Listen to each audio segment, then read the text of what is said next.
مگر وہ چھپے ہوں گے، اپنے آپ کو چھپائیں گے۔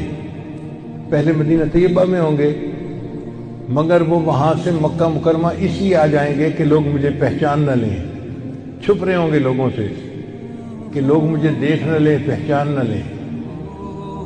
لیکن جب مکہ مکرمہ میں وہ طواف کر رہے ہوں گے تو وہ حجر اسود کے قریب آئیں گے تو ایک غیب سے آواز آئے گی کہ لوگوں یہ مہدی ہیں، تم ان کی بیعت کر لو۔